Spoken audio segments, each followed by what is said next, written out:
Hello guys and welcome to my channel. Today I am going to make homemade hamburger helper. Woohoo! Oh, before we begin, go ahead and subscribe, like, comment below. Let's chat. Um so let's get started here. As you can see, I am pretty much browning some ground beef in my pot. Okay, so let me stop. Anyway, so yeah, that's basically what I'm doing. We buy our ground beef and we like to come home and grind it up ourselves. So that way we know exactly how to proportion it and we know exactly what we got. In there I think is about a pound or maybe a little over. I'm no expert at that. So anyway, that's pretty much what I'm doing at this point is just making sure that I brown this meat so there is no pink showing at all. Did I just say showing? Child, y'all get the picture. At this point, I move on over to my little island there, and just to show you a few of my ingredients there, which are about a cup and a half of elbow noodles, and as you can see, I cut up a red onion. Some recipes I saw have used white onion. Hey, whatever your preference is, go for it. In that bowl right there is Worcestershire sauce and about a little over a tablespoon of tomato paste. That's pretty much what I did because I was like, I don't feel like wasting another dish. So I was on the fence of using mozzarella cheese. I ended up not using that, but I did buy block of Velveeta cheese, good grief, cheese, and some sharp cheddar cheese. I did not feel like shredding up my own cheese because I usually do, but I didn't that day. I just pretty much went and grabbed that from the store. I'm back over here checking on my ground beef just to make sure I'm not browning it to the point where it's crispy for this recipe. As you can see, I moved everything over just to show you the ratio of water to oil. There's not much oil in there. There's not even that much water in there. So that's pretty much, I didn't have to drain it. But if you guys have a different kind of ground beef, go ahead and drain it. I also went ahead and added in the red onions. I'm going to let those sweat out, get a little transparent. I got kids, y'all. I got a toddler. He's coming in here and he's a little upset. But anyway, back to my hamburger helper here. I am pretty much letting those onions do their thing. Let them go ahead and render down. Get a little translucent, which purple onions, you still going to see them regardless. So that's pretty much the gist of that is just letting the onions sweat.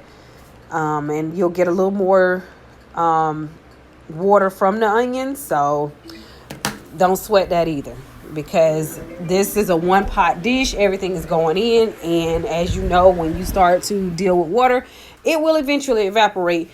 But at this point, no need to worry about that.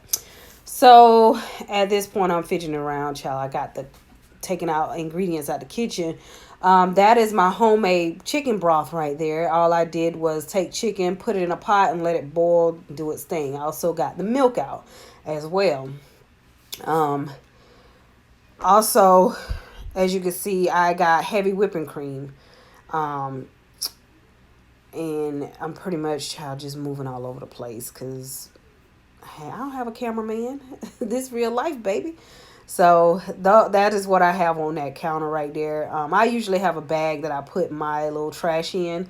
I got that from Rachel Ray. She usually uses a bowl, but you see how small that island is. I didn't pull out the other leaf part of it until later. I was like, why didn't you pull that out? And you could have had your stuff out there. But I didn't. So what you see is what you get. So that's me just moving around in the kitchen, moving stuff around, and trying to get everything put in place.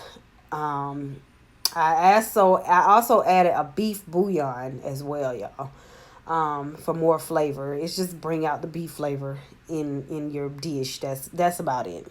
Just like that Worcestershire sauce back there is pretty much bringing in a savory taste. So that's what you got there. I was about out of my chicken broth. I had some more in there, but I just pretty much, used that. So back to this pan here, child. Back to this meat rendering. Y'all probably like, damn, is that all we gonna see is her just messing around with these onions and beef? Pretty much, because this is a recipe where you're having to stir and make sure. At this point, I have added in the chicken broth. You can use beef broth, vegetable broth, whatever broth you have on hand. There's no specifics in this. It's what I had on hand. Um, and that's what I did. I added the beef, the chicken broth, sorry, um, to that. And I'm pretty much gonna just let that. At this point, I'm about to get ready and add in the milk to it. So, that's what I was doing, is just getting that ready to pour over in it. As you can see, I just dumped it in there. And you give that a little stir, just to get everything mixed in. You At this point, you're still cooking. So you're not, pretty much, this is not a dish you can just walk away from. And at this point, I'm going to add in that beef bouillon. Like I said, that just brings out the beef flavor. That's about it. I'm no chef, so hey, I just know what I know from pretty much cooking. So yeah, that's what I did. Put the little beef bouillon in there, stir that around, let that dissolve in there. You want to bring this mixture up to a little simmer. That way you'll know that it's cooking once it starts to simmer. It's just I like to call marry the ingredients at this point. You're still in that marrying phase because everything has to marry together. So yeah, that's pretty much what that is doing. At this point, I think I know I forgot to add in the Worcestershire sauce at the beginning when I was doing the ground beef.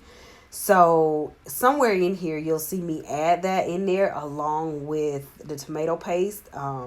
But I think what I was doing there is I was like, I'm missing something. And usually I'll have the stuff that I'm about to use right away right there on the stove so I can dump it and go. But I didn't. So I was just stirring that around. And as you can see, the red onions are floating up. But hey, that's fine. That is practically normal. At this point, I was just, I don't know why I had that in my hand, because I was not ready to use that at that point. Because I was like, wait a minute, I knew it was something else that I needed to add in there. So I picked that up by mistake. And there you see it. There's the Worcestershire sauce and the tomato paste. I just went ahead and added it on in there because I forgot. Y'all, I talk a lot, so hey, bear with me here. So you give that a stir. You're still marrying your ingredients, making sure that when you stir this tomato paste, just to get it from the clumps, just to get it stirred around and, so that it'll dissolve. The color did change just a tad bit, but that ain't what really makes the color change. It'll be from that seasoning and your cheese. Pretty much from the seasoning, because it has different flavors in it. When I find a video of the guy that I got the seasoning recipe from, I'll link it down below so that you guys can go and visit his channel. And hey, because I watched several of you guys, and you guys didn't put some of you put a little seasoning, garlic, salt, and pepper. No, baby, he kicked it up a notch. So here I am, back to the Velveeta cheese. I've opened it up, and that's about a quarter of that block. You don't need the whole block. I just used a quarter. I pretty much just cut that off and cut it in some more little layers and then cubed it up pretty much. It was kind of hard for me to it wasn't really that hard, but it was kind of awkward trying to hold and record it. Hold and like slice and chop at the same time. So I was like, I'll be back, So that's what I did. As you can see, it's starting to simmer. And at this point, I am going to add the elbow noodles in. Don't be afraid because you think that, adding the noodles in and it doesn't look like it's that much liquid. You can adjust this as you need to. It's not going to do anything, but you do need to make sure that you are giving it a stir here and there so that your noodles won't start to stick together. Yeah, so that's pretty much, yeah. At this point, I've added in the seasoning bag, and I stirred it around as well, marrying the ingredients. I'll be saying that a lot, so excuse me. So yeah, that's what I'm doing. I'm marrying the ingredients. At this point, I realized that oh, y'all, excuse the stove. This is not professional, honey. This is me in my kitchen. This real life, baby. I started to add in the cheese, the Velveeta cheese. I cubed it up and I started placing it in there, as you can see. Child, that's me holding the camera all off the pot. But, I'm adding it in. At this point, I realized that I had my stove up a little too high. So I turned it down. And the only reason I did that is because my son was, I wanted to get it done before he got out of school. Just because, when you get out of school, you be hungry. So, and that would be the first thing he say. You got boys, you feel my pain. But anyway, you got that Velveeta cheese in there, give it a stir, let it, do its thing, let it marry with the other ingredients. Okay, so as it melts in, just remember to keep stirring, and I keep adding in my cheese. It looks like it's a lot of cheese, but it's not. It's like I add in a few, let it start to dissolve a little bit, and then I stirred and I add in the rest, because that pretty much wasn't a whole lot of cheese. It looks like it, but it wasn't. It was about, like I said, a quarter of that block of cheese, and it wasn't the big cheese Velveeta block. It was the small size.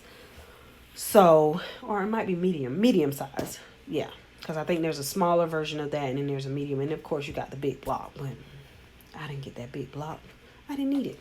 So that's what I did, and I added Velveeta cheese because I wanted it to be creamy, and that's pretty much why I added it, as well as I added that about a third a cup of whipping cream. And you'll see at the end, like, the way it looks, like it's creamy. And it is, once it sits, it does thicken up from the Velveeta cheese. But you can always adjust that by adding more liquid to it to thin it out. So here, guys, I'm still stirring, letting everything get to know each other. So, yeah, that's pretty much what I was doing. Just standing there, pretty much. Lord. And then here you go, I add in the heavy whipping cream, and you'll see me adding in that. So look at that. So I added those two items in, and at this point I'm going to start adding in the shredded cheddar cheese. Grab whatever cheddar cheese you like. At that moment, like I said, that day I didn't have the block, and I ran down to the dollar store and just grabbed their cheese. Don't judge me. It's about convenience right here for today. And I was shaking that bag, y'all. And you know how if you're holding a part of the bag, it's like, dude, that cheese is not coming out. So I started shaking the bag, and I was like, duh, let loose. But I didn't use that whole bag. I only used about a half of that bag. Because like I said, you got the Velveeta cheese in there.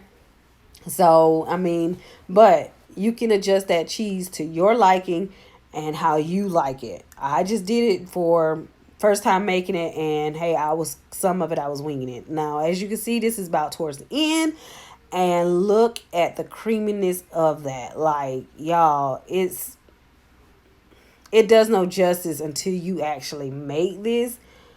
Whew, when I tell you that it came out wonderful, it came out way better than what I had expected, because I've tried several different recipes, but it was a trial and error, and I was like, I want to do it again.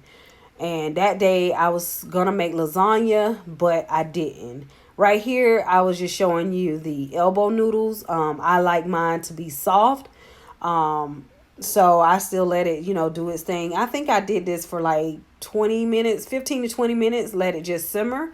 I turned my heat down to medium heat, no lower than that, until I, checked my noodle to make sure that it was done. It was not al dente, but done.